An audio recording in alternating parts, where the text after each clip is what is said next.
ఇవాళ ఇంకొక మంచి టిప్‌తో మీ ముందుకు వచ్చేసాను. ఇది వచ్చేసి సాంబ్రాణి ధూపం అండి. ఈ ఇవాళ ఎందుకు చేస్తున్నానంటే మా ఇంట్లో ఒకరిది బర్త్‌డే ఉంది. ఎవరిదో కాదు మా శ్రీవారిది. సో, ఆయన కోసమని ఇలా ధూపం రెడీ చేసుకున్నాను. మనం కావాలంటే పెద్ద దాంట్లో కూడా చేసుకోవచ్చు. నేను ఇంట్లో ఉన్న వాటితో దీంతో చేస్తున్నాను.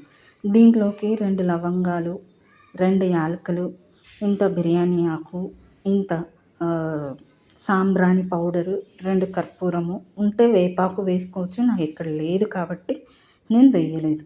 ఇది వేసి మనం చిన్నపిల్లలకి ఎలా అయితే ధూపం వేస్తామో అలాగే వేయొచ్చు. ఇది పెద్దవాళ్ళకి వేయొచ్చు, చిన్నవాళ్ళకి వేయొచ్చు. ఇందులో వాము కూడా వేశాను. పసుపు వేసి నేను ధూపం వేసి తలకి ధూపం వేసి పెడతాను. ధూపం కాదు సాంబ్రాణి రైట్ వేసి పెడతాననమాట. సో, ఇవాళ ఇదొక మంచి టిప్. చిన్నపిల్లలకి కూడా వేయొచ్చు. ఎక్కువ ఏమి ఘాటు అది ఇది ఏమీ ఉండదు. వేపాకు లేదు కాబట్టి వేపాకు చాలా మంచిది. సో, ఈ వీటితోనే నేనిప్పుడు చేయబోతున్నాను.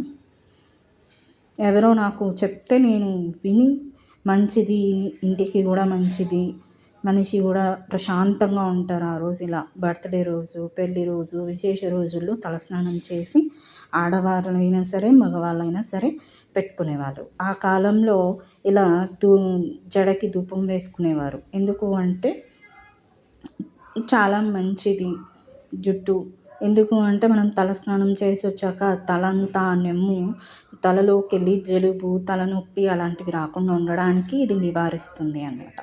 సో, అందుకే తలస్నానం చేసి వచ్చిన వెంటనే నీళ్ళు తాగొద్దు, పడుకోవద్దు అంటారు. ఎందుకంటే ఆల్రెడీ తలలో మనకి తడి అనేది ఉండటం వల్ల మళ్ళీ మనం ఎక్కువ నీరు త్రాగటం వల్ల జలుబు చేయటము, నెమ్ము పట్టుకోవటము ఇలాంటివి జరుగుతాయి. అందుకే స్నానం చేసి రాగానే చిన్నపిల్లల నుంచి కానీ పెద్దవాళ్ళ వరకు కూడా ఈ సాంబ్రాణి ధూపం వేసుకోవచ్చు. చాలా మంచిది ఒంటికి కూడా.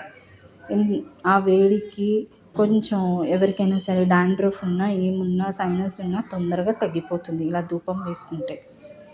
సో, ఇదొక చిన్న చిట్కా. ఎవరైనా యూజ్ అవుతుంది అనుకుంటే మీరు యూజ్ చేయొచ్చు. ఇందులో ఏమి హానికరమైనవి లేవు. ఉండేవి యాలకులు, బిర్యానీ ఆకు, 2 లవంగాలు, ఇంత వాము, సాంబ్రాణి పౌడరు, కర్పూరము. కావాలి అనుకున్న వాళ్ళు వేపాకులు వేసుకోవచ్చు. ఓకే. లేదు కాబట్టి నేను ఇంతవరకే వేసి ధూపం వేస్తున్నాను.